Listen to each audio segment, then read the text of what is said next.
Hello, and welcome to Cal TV, sponsored by Calvary Robotics.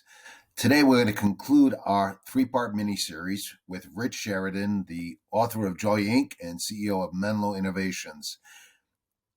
Really been a great conversation, and we're going to explore today a little bit more about how the pandemic has affected the workplace and still building a joy and really appreciation of people and working together and how to build that for the future. Again, our thanks to Rich for this, and certainly I know you'll all enjoy this next conversation. Thank you. Another concept I'd like to explore with you, your hiring process is certainly unique, and putting the candidate right to work is part of the process. Pretty cool idea, actually. Yet you also invited international interns for over several years. Several of them you've done. You probably continue to. Is that a conflict with your normal process? Because your normal process, that doesn't seem to fit. Just bringing somebody from overseas, but maybe I'm missing something. No, you're right. I mean, we took a chance. We took a risk. We said, hey, there's these young kids coming from other countries. They typically had either bachelor's degrees or master's degrees in computer science. And we took a chance on them. They showed up on our doorstep. And the first time we did it, we took one for 6 months. And we said, hey, I don't know if this will work. And it did. It worked beautifully.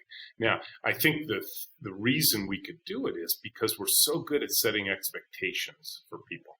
And I think what we found is our system of hiring is less about finding culture fit, which I used to believe what it was.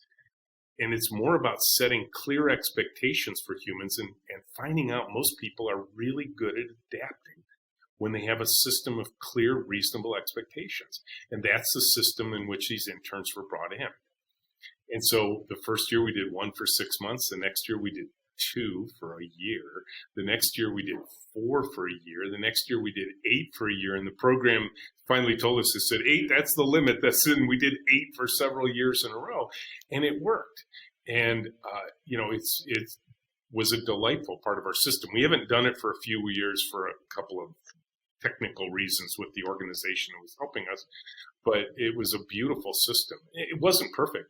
But they were interns, so we could afford to make a few mistakes along the way. But by and large, it worked wonderfully. And I'm going to encourage my listeners to pick up your book, of course, and read through it. But that particular part about how you integrate team members, first of all, from the interview process, which I think is unique, but certainly valuable, and then also to integrate them. So hopefully they'll do that and take a lesson from it. Now I'm going to switch gears a little bit. I mentioned earlier, maybe let's talk a little bit about how COVID-19 impacted your organization. Normally in your workplace environment, working from home was not really an option. So first, what was your first reaction to the obvious restrictions that were going to be put on just life in general? I panicked. I thought, oh my God, I'm just watching this thing we crafted for 19 years just be decimated, split apart, sent home. We're in this big open room, everybody working collaboratively and that sort of thing. Fortunately for me, the team doesn't care what I think. They just move forward. And they made it work. And they adapted amazingly and quickly. And they made it work instantly. And I was the one who had to catch up with them, which I will tell you, it was probably the most important leadership lesson I've ever learned. And the moment I realized that I didn't actually have to panic, when I could get out of my own reptile brain because of what I watched happen, was the day we were trying to figure out how are we going to do our high-tech anthropology, which is go out into the world, study people in their native environment. How are we going to do that remotely? That's how all of our projects start. And one of our high-tech anthropologists, Molly, said, this will be so exciting to figure out how to do this. The obstacle is the way. And we learned how to do everything remotely. And looking back now 18 months ago, there is no denying it. It worked. I wouldn't have expected it to work. I wouldn't have planned for it to work. I wouldn't have ever chosen to try this experiment if it were not forced upon us. But I can't unsee what I've seen over the last 18 months. It darn well worked. Yeah, and many companies certainly adapt, even for us, to be fair, because as I mentioned earlier, there's a lot of parallels that way when we're working with customers that are saying, we got this problem in our manufacturing, we want to increase productivity, or we want to change a process. Same thing. We want to go in, we want to see what they're doing, how they're doing it, where the challenges are, where the successes are, the little nuances of the process. And yet we were faced with the same kind of situation. So we had to do more through, team meetings and drawings and video managing. But we figured out ways, and I can tell you, we had actually a record year last year through the that whole pandemic process, and continue to do well. And partly because, as you say, we adapted. But it was an interesting. I thought the same thing. This is going to be a huge challenge for us, but we were pretty successful getting through it. So now, I'm not sure because nobody has that crystal ball, but I'm sure you're thinking through it, or your team has. Will the organization do things differently when we get back to normal, whatever that is, or whenever that is? I can't unsee what we've seen. And there are things that we've learned. There's things we've learned to do. There's things we've learned, new ways to work. Our virtual tours, we now have thousands of people coming from all over the world virtually to see Menlo virtually, which I would have never again thought was a thing. We're teaching our classes virtually as well. That it would be insane at this point to say, oh, let's just go back to the way things were. That's never going to happen. We've learned too many things. It's the lessons are too important. They're too foundational. The human patterns of behavior have changed to the point. And so we are going to be far more flexible, far more adaptable. And I'm already seeing the benefits of this with our team. There's one team member, for example, who has young kids, and he would often have to take a day off to spend at home with his one or more of his kids because of challenges with their health or whatever. And now he's like, hey, I don't need to tend to them. I can just be home with them. Can I work from home today? Well, guess what? His PTO balance is rising like it's never risen before, because now he can actually save his PTO for real, true family vacations rather than just taking a day off here or there for the cable guy or a sick kid or anything like that. Well, these are wonderful benefits for our team members. It makes them more interested in working here. It keeps them more energized. These are things that are just really going to be important. Now, I think there's a whole lot of systems we still have to put in place to make sure that the relationship building, the trust building is happening. We've hired 10 people purely virtually. These 10 have not yet been to this office yet. That's mind blowing to me, Joe. That's a whole new world for us. And one of them did come in, and he's like, I don't see the difference in what being here or being home. And I get it, because we're not yet fully Menlo back in the office yet. But I have to accept the fact that we've got to construct new systems for onboarding people beyond what we've already done to make sure we're still building the relationships, building the trust, getting to know people in ways like we do when we're just casually together in the room. Yeah, we said, and I'm sure many other companies had the same thing. We also hired some people through the process. As said, business was good. We expanded the teams, but some of the team, I think for the first time in May, came to our facility and meet the rest of the team, the rest of the organization. They just because of the environment, but yet they were still not only functional but successful in what they did. So it certainly, I think, in looking back in the future, we'll say that this was a great learning experience. Some things, obviously, we're going to be disappointed about and sorry about in our environment, but there's certainly a lot of things we've learned from this.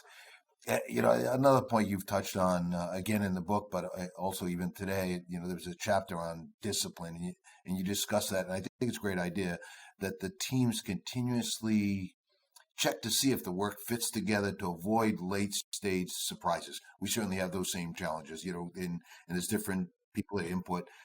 So can you still do this now? And if so, how, has it become more complex, or how have you adapted to that? That part of our system is held up incredibly well. And part of this is just a mindset here of what we call make mistakes faster. And, this sounds the opposite of what you would open the question with. But our fundamental, statement about humans is we're going to make mistakes. If we accept our humanity, our mistake-driven humanity, now we have a leadership choice. We can either make really big, slow, expensive mistakes, or we can make small mistakes quickly and we correct them before they're a big deal. And so we chose the latter. We chose to make small mistakes quickly. That's where learning happens. That's where you keep human energy high, because you're like, okay, it was just a little mistake. It wasn't a huge catastrophic failure.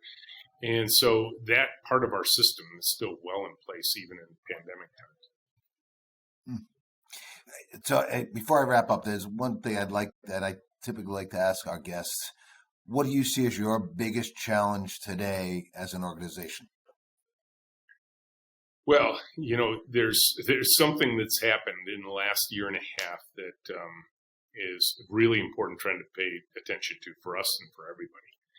And I think in some ways the workers have been put in charge where we're at now, here and everywhere. Because in the old days, you and I could hang on to people because there was a stickiness to the relationship, and that stickiness had as much to do with their job, their title, their authority, their paycheck, as it did with their community, with their home, and that sort of thing. And so if people were going to take a job somewhere else, they'd be like, okay, I'm going to have to sell my house. I'm going to have to pick up all my stuff. I'm going to have to move to another city, find a new house. I don't know how expensive it is. There was a bunch of stickiness. Now there's none. Now people can say, you know what, I'm going to go work for another company out in California. Oh, really? Wow, you're moving to California? Nope. Not moving anywhere. I'm staying right in my house. What? Yeah, remote first. I get to stay right where I am. In fact, I get to earn a California salary, a Michigan standard of living, and Michigan cost of living. What? Yeah. Oh yeah, really? Like tomorrow? Yeah, next week I'm going to report to work with them. Sorry, see ya. And so this is a big deal. Culture is going to be more important than ever. Listening to your team, figuring out new ways of making sure that you're really listening to the people who work for you, being adaptive, creating an environment that they actually want to stay in, that the stickiness isn't about it's really difficult and challenging to change jobs, but rather, why would I want to leave here? I love where I work. And so this is turning up the dial on culture like it's never been turned up before. Yeah, on a personal level, a little bit related to your injury. One of our sons is he writes software for the gaming industry, and his company, of course, like yours, had the same types of challenges, and he was working remotely. And when things started to seem to be getting in a better situation, they told him, "Look, you have the ability, if you want to continue to work remotely, it's not a problem for us." That gave him the opportunity to, because he was living, not that it matters, in Rhode Island. Most of the rest of our family, we have 6 adult children and lots of grandchildren. They mentioned 4 of his siblings all lived in and around us in South Carolina. It gave him the opportunity to reevaluate what he wanted to do for his, life balance situation. And now he bought a house in South Carolina. He's living close to mom and dad, his nephews and nieces, and his brothers and sisters. So again, they were, as you say, they balanced that well for them and for him. So it's given a plus opportunities too for organizations even like yours. So finally, I just want to share with our listeners one of my favorite quotes from your book, and certainly a lesson I hope I continue to carry with me. Scaling a process-based organization is thoughtful pursuit. Scaling a hero-based environment is insanity. I just love that. I want to continue to carry that with me. Thank you for giving me that quote to carry. Again, I want to thank you, Rich, for being a guest here on our Cal TV episode. It's been a wonderful discussion. You've made, as I said, made me a disciple. I'll continue to talk your praises around, and I look forward to us getting together again in the near future. Thanks again for spending time with us. But before you leave, is there a better way if people want to reach out to you? How should they reach out to you and your company? What's the best way? I will tell you the best way for me is LinkedIn. Just because I'm on LinkedIn, and if you put just a little note there, hey, Rich, I heard your talk with Joe. I loved it. I'd love to connect with you on LinkedIn. I will immediately respond. The ones I don't respond to are the people who just don't say anything. Just like, I want to link in with you, and I usually don't accept that. They can also write me an email. I'm nuts about email too. So rsheridan@menloinnovations.com. They can absolutely write me there. I'm crazy about email. I think I had 10 messages in my inbox when you and I jumped on the call today. Okay, great. And I do look forward to when things get again back to whatever the new normal will be, to tour the facility and see. I do get up to Michigan quite often, so I'll let you know. But again, I want to thank you on behalf of my listeners. This has been a wonderful conversation. Really great to Thank have you, you Joe. here. And again, thanks for your time. I know it's valuable, and to share it with us is really appreciated. Thanks. You bet. Thanks. Take care. You too. Well, I'm sure you all agree that was another wonderful conversation with Rich Sheridan. I really appreciate him spending time with us all and sharing his insights and the thrills of building a wonderful company like Mental Innovation and sharing the insights around a workforce where people really enjoy coming to work, and also the impact of with the pandemic and how that in fact impacted the workplace of the future and how we can all work through that. So again, Rich, I want to thank you for your time, your attention, the great insights you shared with us, and thank you all for listening.